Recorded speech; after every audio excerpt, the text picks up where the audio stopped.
What a big moment of the year for us. I would like to say welcome to the Research Collective for Decoloniality and Fashion Annual General Meeting. I am Mi Medrado. I am a part of the executive team, and today I am the moderator of this roundtable entitled Exploring Options in Decoloniality and Fashion. It's a pleasure to be here today with you all. So I am joined this meeting from Angola, and as you may know, one of the RCDF aims is through a global network of local fashion coalition, decentralized fashion. So knowing that, I would like to ask you to please put in the chat where are you connecting from, just to know from where we are talking. Okay, from Chile, Spain, Croatia, nice. London, Toronto, wow, Colombia.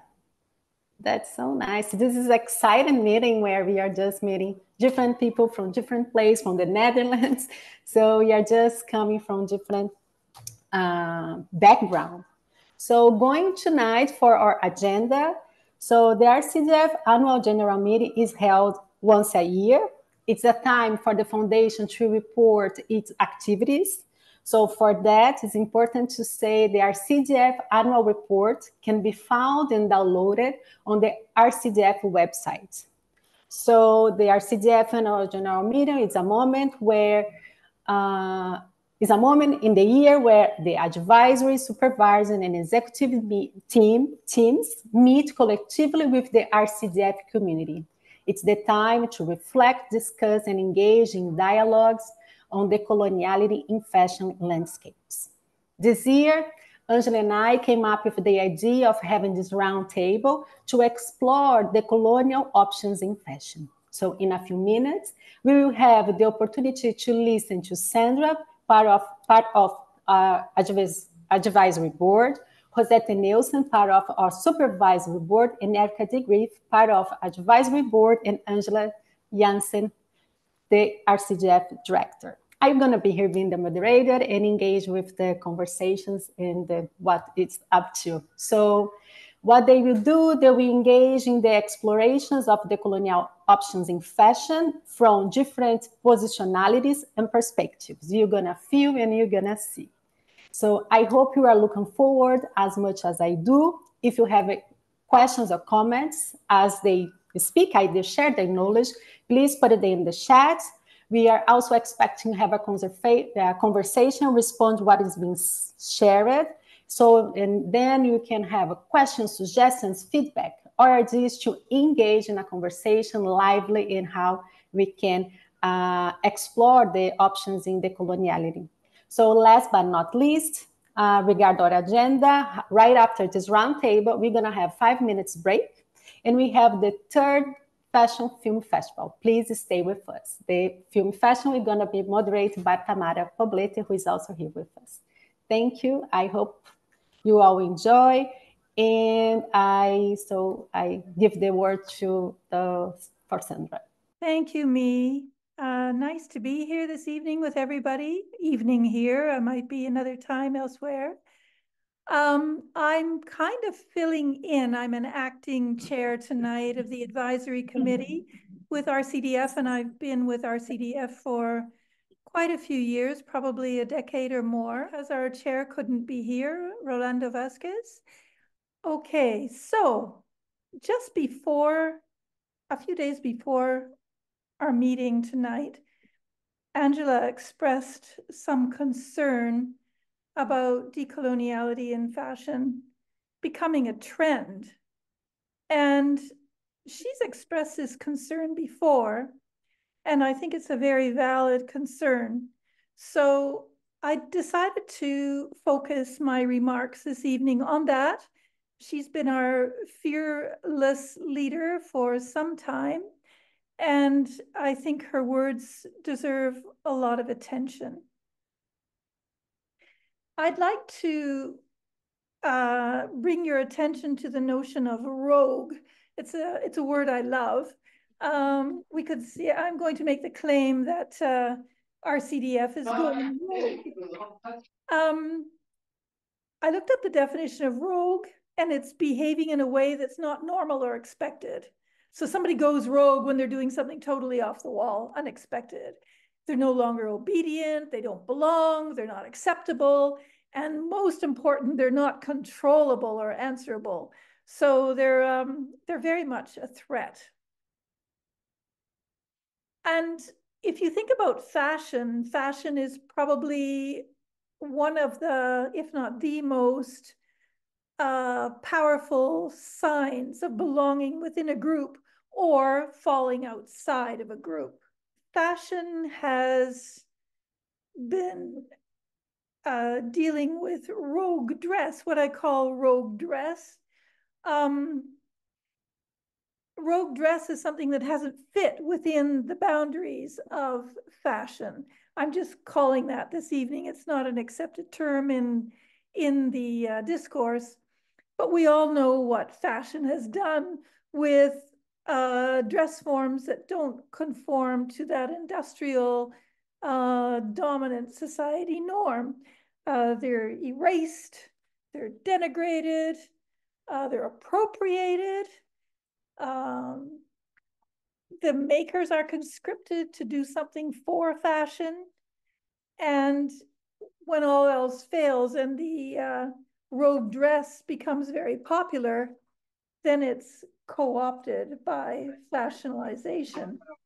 That is to say, fashion absorbs it. Think of how hippie clothes became absorbed, unisex clothing, everything that's trickle up basically becomes absorbed into fashion. And that's a form of co-optation, diffusing the power of the rogue. I think we can look at RCDF in this regard, therefore, as a defendant for clothing forms that fall outside of the fashion boat. It's a protector. It's gone and taken up the charge and said, you know, this is not fair. So we want to call attention to that unfairness. And in that sense, RCDF fell outside the fashion boat as well, became, in some regards, a threat. And within academe, it was already taking the charge and falling outside the boat of academe, because that happened all before decoloniality became a thing within academe. So that's why I would say we could call RCDF a fashion rogue. Now, we have all thought about rogues from time to time, their misfits and what they do, because it doesn't belong to the realm of the accepted. It shows up the nature of the accepted. It brings it into focus. And rogues are therefore characterized as bad, as misfits, and they're not appreciated. But on the other hand, rogues, if they carry some kind of power or ethics or ethos that people do like, those who like them consider them leaders. That's the nature of in-group, out-group. And I think you can think of Robin Hood as a rogue. He stole from the rich, gave to the poor. For those of you who might not know Robin Hood, he is believed to have lived in the 12th, 13th century in the UK. He stole from the rich, gave to the poor. But to use a more modern day example, you can think of Extinction Rebellion. They're definitely highlighting societal norms now that they consider destructive to people and planet. And so the police are not being very nice to Extinction Rebellion lately. But we who follow the ethos and norms of the rogue put our trust in them.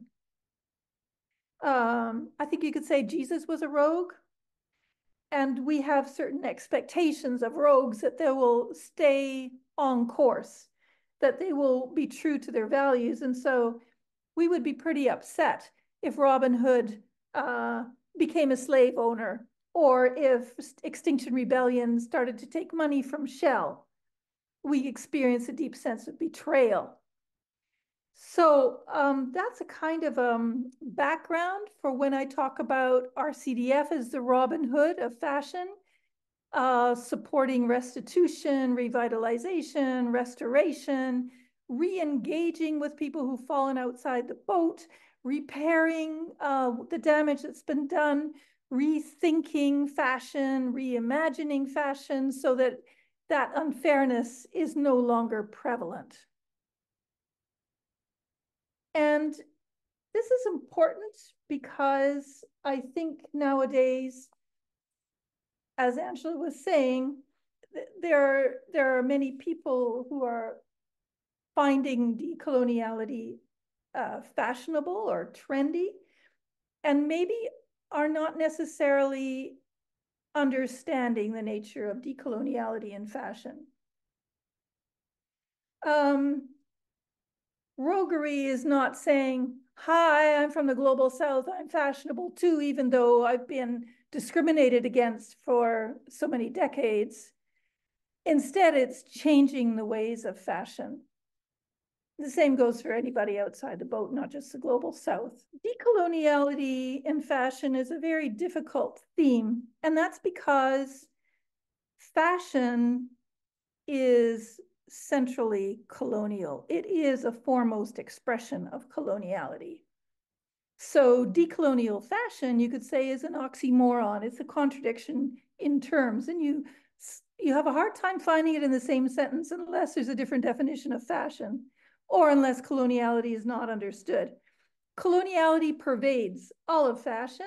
So decolonizing fashion is in a sense very easy because there's a lot of low-hanging fruit. But at the same time, it's very difficult because it has a very stubborn root. It goes very, very deep. Now, if we look at the trajectory of the RCDF in the past decade or more, it's been trying to grasp what is decoloniality in fashion.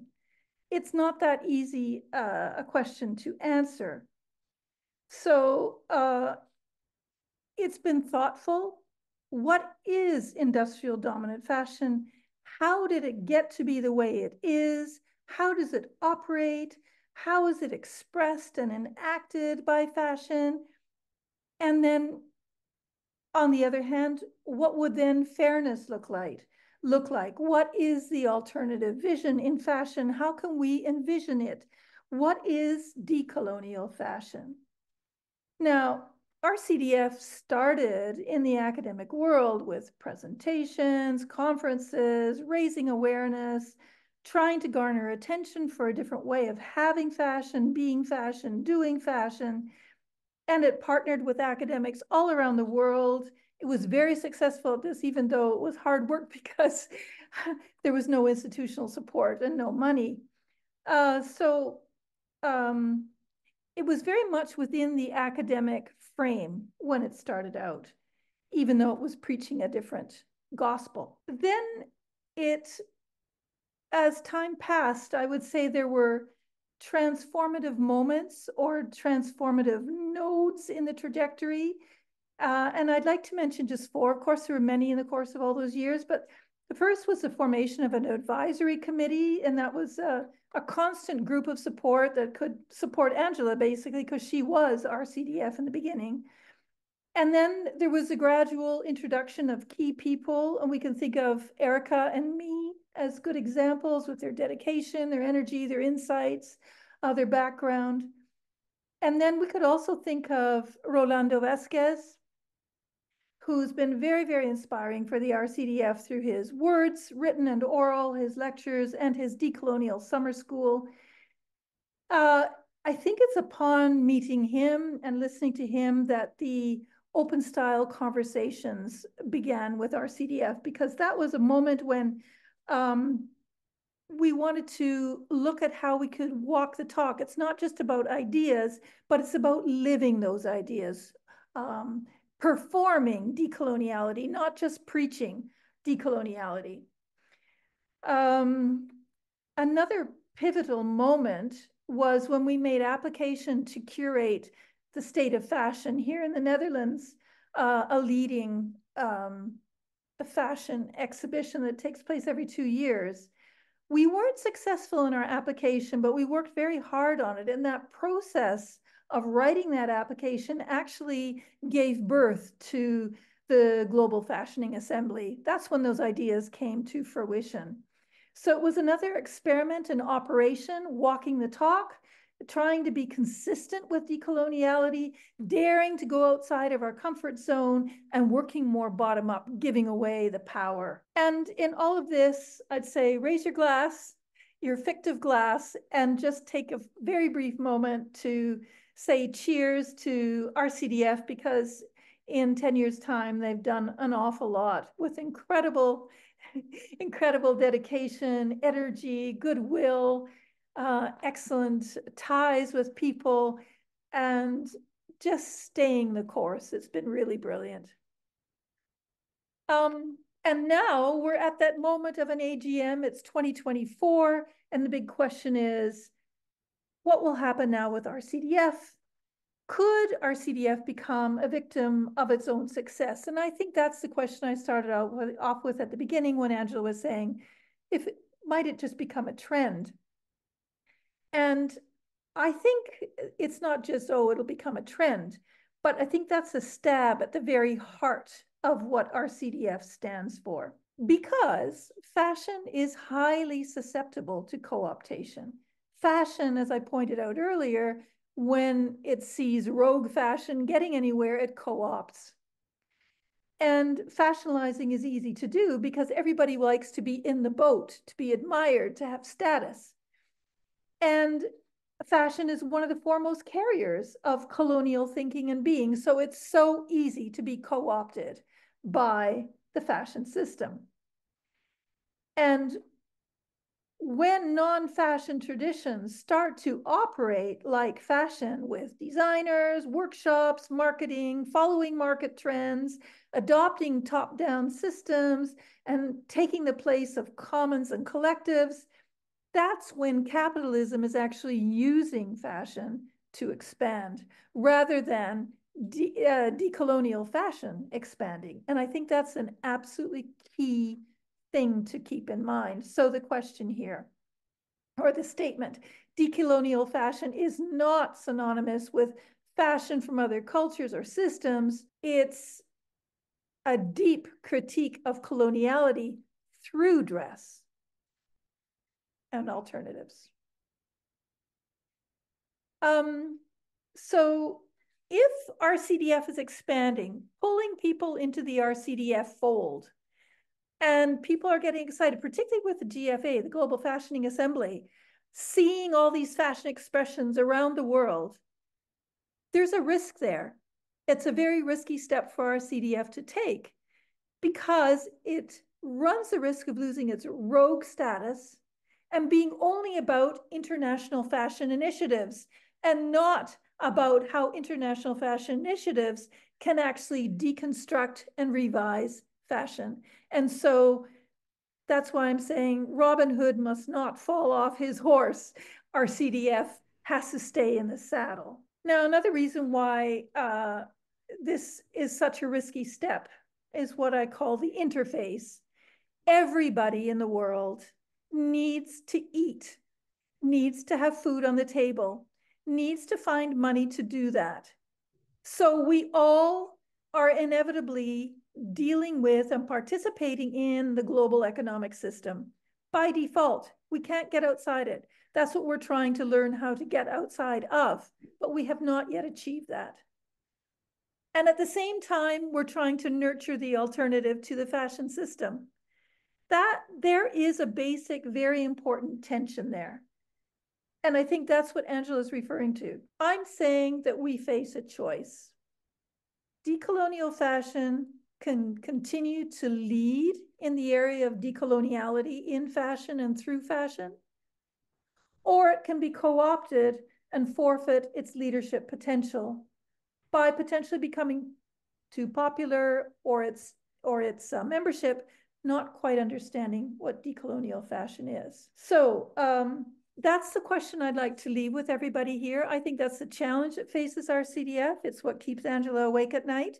And I think it's quite valid. So I'm probably over my time. Thank you very much for your attention. I'm really looking forward to the rest of the presentations. Thank you, Sandra.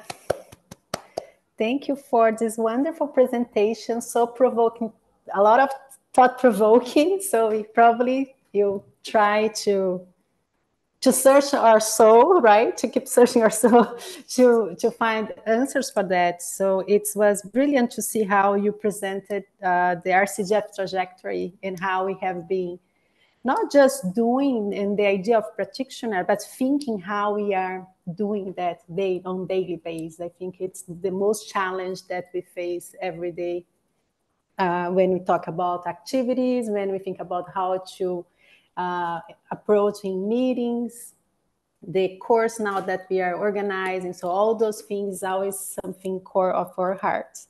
So now we're going to move to our next speaker. This is Dr. José Teunissen. First of all, thank you, Sandra, for keeping us sharp on the topic.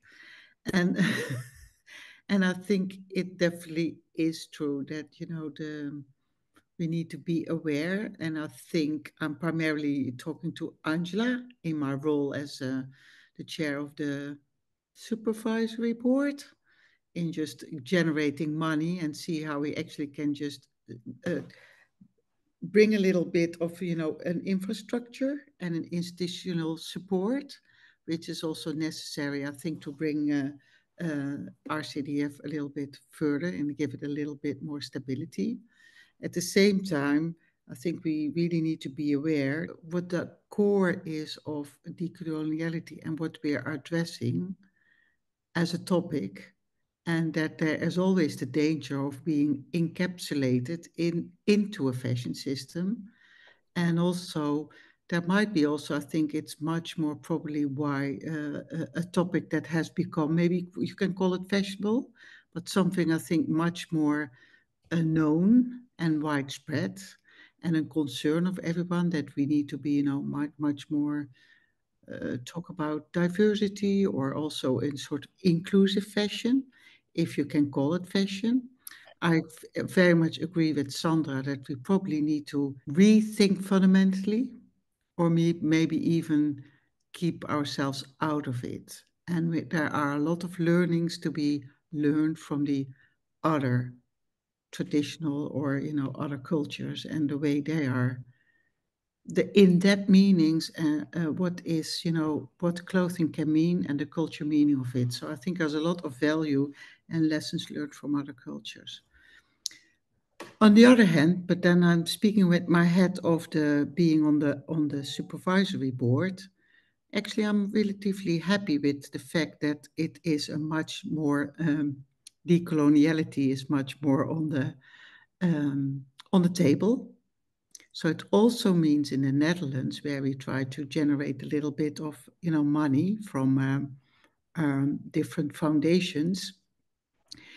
I'm quite happy that we have succeeded now a couple of times in getting a positive response and being awarded with money for the events and the things the RCDF is organizing, because we're also not fitting in that system, because it's not about, highlighting designers. It's not about bringing some forward a great event that some people are behind, but it's also on that level, really trying to be thinking from, and I will always have discussion with Angela, thinking from we are doing it with the group, so it's the group who is addressing it. It's not necessarily people in the Netherlands, but it's also people from outside the Netherlands. So on all different levels, we're not fitting in the system that I normally awarded the money for. So I think in that sense, I'm quite happy that it's more known, that they also accept that RCDF is leading, and they're respecting it in just giving also the new rules that go with this kind of approach. So I think slowly with the Mondriaan Fonds and some other foundations, and I think Angela can tell maybe a little bit more about this. we are definitely getting like more recognitions. Could be because it's fashionable, that we all talk about it. That's maybe but we are in the position that they actually listen to what the way we want to do it and the way it is done.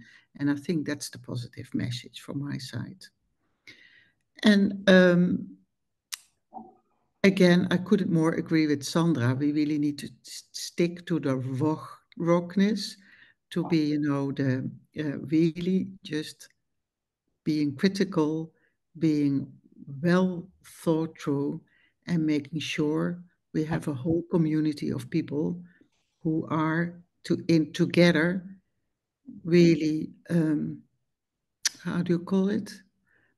All of us are really making the contribution, and all of us, I think it's the group, and it's the community, and it's the common maybe that builds what RCDF is and what the future of it could be. So, but seen from my position, how long are we doing this? 2 years.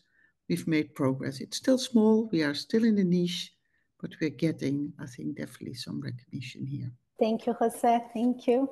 So we appreciate your thoughts. And I think for us, thinking on the executive part, it's important to think how we have been structured. We run in a voluntary base if you are attending RCDF for first time this meeting.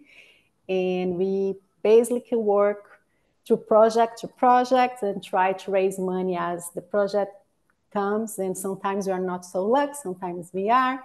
So this is also the time where I could also have the chance to advertise. If you want to do a donation for the RCDF, you can donate that any value that you goes directly to our daily basis, to pay our daily basis structure. That's important to say. So now moving to our next speaker, Erica de Greef. Thank you so much. And thank you to everybody that is here joining us. But also very, very deep thanks to the RCDF as a community. And I think I joined the RCDF from South Africa as a looking for home, looking for a place in which a different way of understanding how fashion can work. The multiplicity of histories, the multiplicity of arguments, the multiplicity of dress sensibilities that was and continues to be erased by the single definition of fashion. So I think the RCDF for me represented that. And so I joined in 2017 as a steering committee member. And it was shortly after that, I think, that a couple of these decisions around the structure and the form of the RCDF in terms of the activities that we were involved with. And slowly, what I'm seeing here now as part of the community that have joined us online is a real representation of what diversity starts to look like. So in that sense, we really are able to say that we have started listening differently. We have started inviting very different contributions. I know that we're all sharing this in English, but I think we've also been very careful to not only focus on English as a language to think through in fashion. So welcoming other kinds of languages in the same way that fashion is also language. It's also about meaning.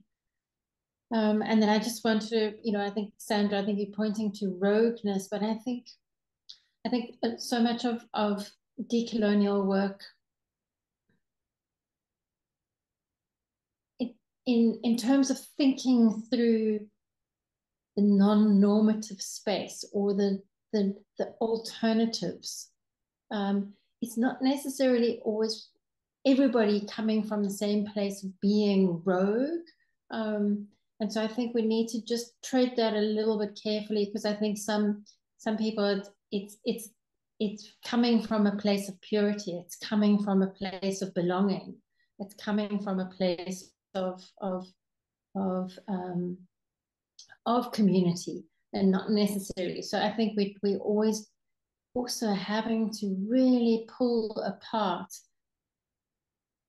where we're speaking from, what position are we speaking from, and as a global community, as a global collective,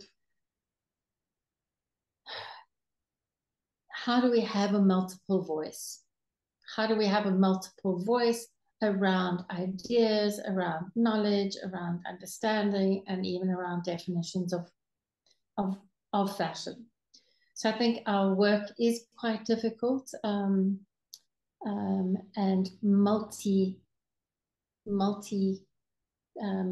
spoken in multiple ways. So the plurality of things. And I think the journey as decoloniality is becoming more known or more common in academic circles. I mean, I'm reflecting on Rolando and Walter Mignola's really important essay that I think has influenced so much of the RCDF, and that is on decolonial thesis, and that was 10 years ago. So really sort of our journey is part of a much bigger journey around decoloniality, and we can only be honored to contribute a small part in thinking through fashion and decoloniality. So thank you for bringing us all with each other in this journey. Thank you, Erica, for this also insightful seeding. So we are just planting thoughts and thinking how we're gonna take care of the best way. And then you'd like to check with Angela, would you like to say something? Come to the table and share some thoughts. Yes, thank you. Thank you, Mi. I mean, I am aware of the time, and the idea is that we can open the floor and, invite everybody in. So, but yes, I do want to say a few things as well, because just listening to all of you, I continue, even after 12 years, I continue to be amazed of how many people are supportive of this initiative, because that's what it literally was 12 years ago. It was supposed to be a one-off. I've mentioned it so many times. There was never a plan.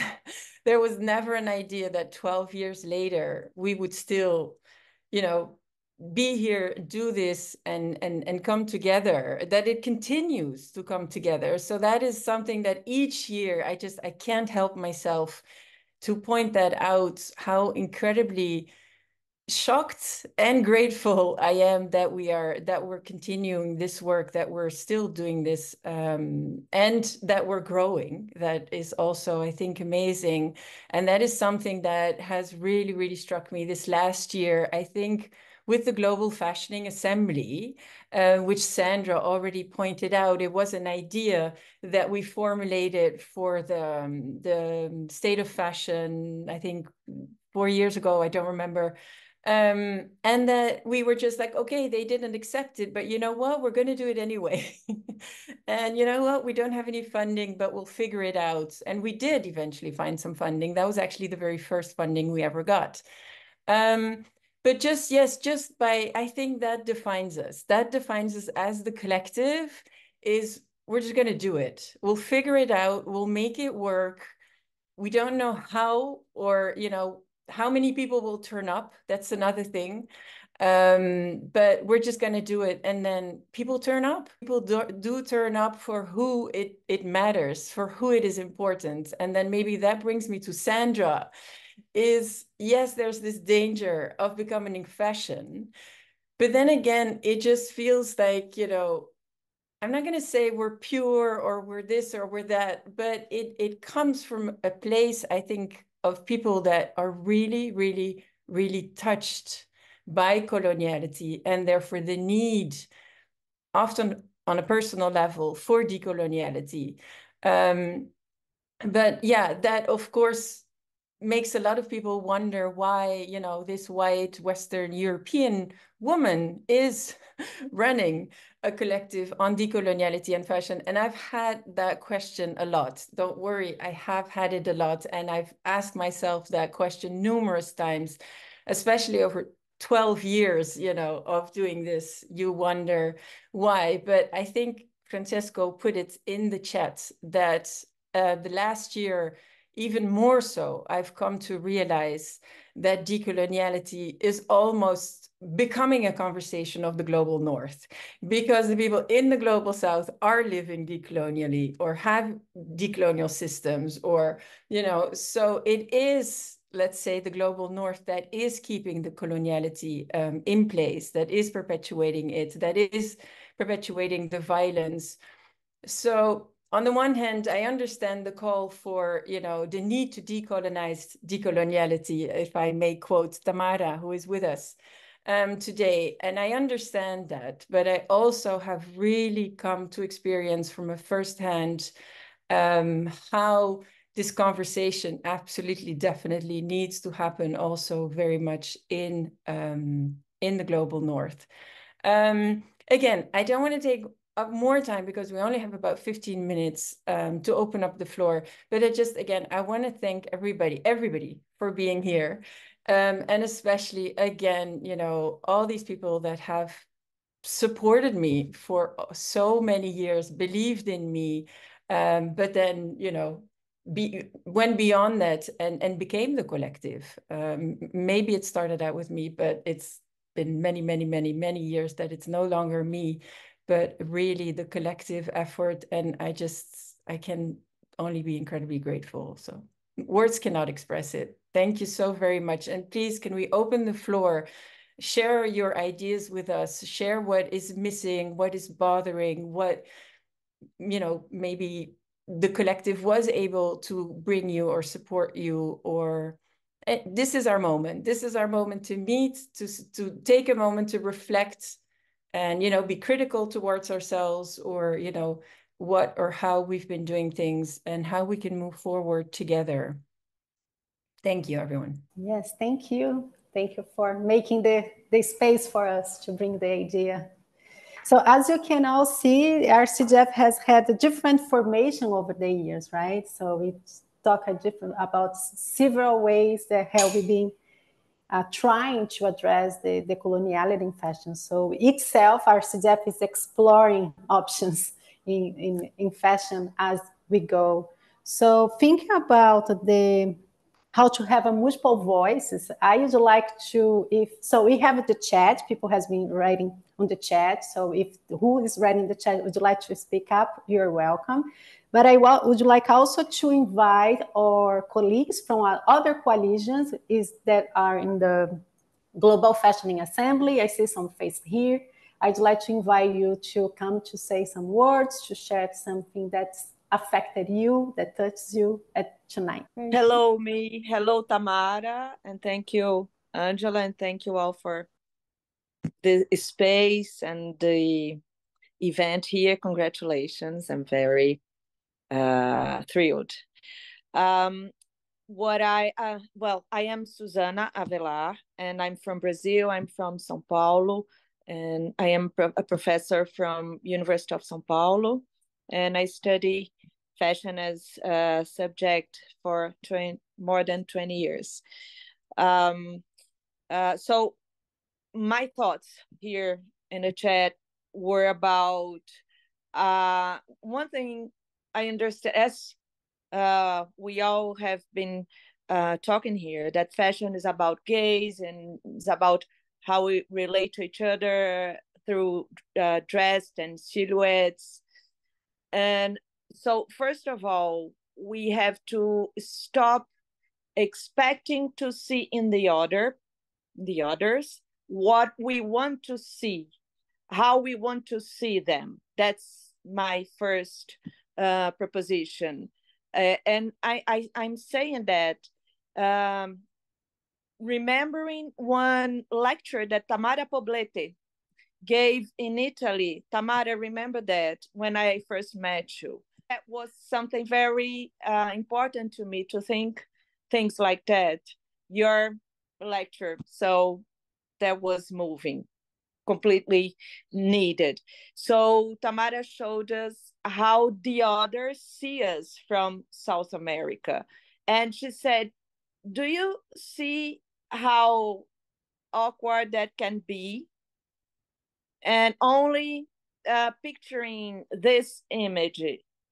So this was the start for me. Then I understood we have to stop expecting to see in the other, well, just as I said. And I think the third part that I wrote here was about fashion. Of course, I think everybody here, or most of people here, understands as fashion is more than, is beyond the fashion industry. So if we go to fashion as a concept and beyond fashion industry, we have to start over the concept, and that would be nice. That fashion doesn't come only with the written history. I mean, the European fashion history. And the third thing, something else I wrote here, but I'll just leave at that because I'm taking too long. Thank you. Thank you for sharing that. Thank you. Who would like to speak next? We have just a few minutes, so Luz Larraín. Hello, my name is Luz Larraín, or Javi, and I'm from Chile also, like Tamara and Loreto from Mal Vestidas. They told me to come here, and I study set design in the University of Chile, and my postgrados have been in yoga and dancing to the moon. So my way of studying fashion has been like out of the academy. The street in Mexico, I lived 9 years, and I worked like customer for dance, contemporary dance in Querétaro, a place that has a lot of dance in Mexico. And it was very neat. I started combining sewing, designing, drawing, and taking care of my body, my soul. I first, when I get out of the university, I started working on publicity, and the fashion in that moment was like I got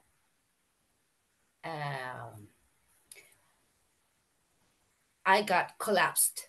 So I started moving with my body and feeling other ways of fashion also, instead of just sewing and drawing, like moving and starting maybe introducing other bodies like others have talking here. But one example that was like to visualize our work because we are like superpower, but sometimes super invisible. So in the theater, I asked the dancers that I wanted to go into the trainings with them and then go to design. Was like a proposing to be like moving also and then going to sew and whatever. I know it's not that fashion, but it's a way of performing our work, including our body, or performing a little bit and then do it. And I asked in the, sorry, my English is not so perfect, but in the moment of the estreno, the moment I told them, I need to go out with you and go to the aplauso, no? For me, and the cost, and the other person that helped me to sue, also please, and put our names like a way of visibilizing our invisible work. The secret of the costurera, the customer, it's like un dicho, a way of saying, never tell the secret of who made it for you. That is a way of decolonization. I don't know how to say it, but it's super important as a, I don't know, but as a marca registrada, all these women did it for you. A photo, for example, maybe, now my piel put like, we need to touch the feeling of the person who made it. Also, además del diseñador. That's what I'm trying to say. I don't know if understood, but because it makes more cercano what we are dressing, and everybody feels like important. And if Sara shares in border of place of Oaxaca, tell the story. They got neat stories every border in every place of America. So with all my respect, I've never gone to, I got European roots, but I've never gone to, I'm 50 years old, to Europe. With all my respect, to study super bien what happens here. And I am very honored to be in front of all of you and very grateful, but I needed to share this feeling because it happens very much. And we want to be together, all the world. Thank you. Thank you. Thank you. Giancarlo just said he would like to say something. Hi, thank you. And thanks for giving me some time. I'm aware we're short in time. My name is Giancarlo Pazzanese. I'm a lecturer in Amsterdam and in Utrecht in creative business, and I've been a lecturer in the Amsterdam Fashion Academy and in the Lewis Business School in the Fashion Master. I wanted just to say that in my practice, I still consider that decolonizing education, there's a lot to do. Decolonizing the curricula, there's a lot to do, because we know that the curriculums are changed very slowly, and it's a machine that turns and you need to get approval. So I think as educators, I believe there's a lot of educators here today, we can also live the practice of decoloniality without waiting for that course on decolonial fashion, and bring the topics, embed them in all our lectures, whether they're practical or theoretical. So as an example, I was teaching like a traditional Western fashion history class, and every class I look for a way of including non-conventional bodies, body positivity, gender equality, and also decolonial fashion. So for example, the lecture on Elizabethan fashion was my lecture on decoloniality, because then I approached the topic. So Elizabethan fashion was very short, and I said, in the meantime, all what was happening in the context. So decolonizing the curricula, we can do that every day. And the other idea that I wanted to share is that it's an exciting time for fashion, because contemporary fashion is replacing art in commenting society and criticizing society, and decoloniality has a space there. Thank you. Thank you. Thank you. Oh, it's nice to be here with you all, right? It's so short time, and then we need to say goodbye with just a lot of thought-provoking with Agnes, think about structured method and how to keep the future alive for fashion. and also to invite everyone to take a break of 5 minutes and attend the third Decolonial Fashion Film Festival that will be moderated by Tamara Poblete. But before we go, I'd like to thank you everyone who attended. Thank you for our speakers. Thank you for one more year, and I hope you have a Hognas future to come.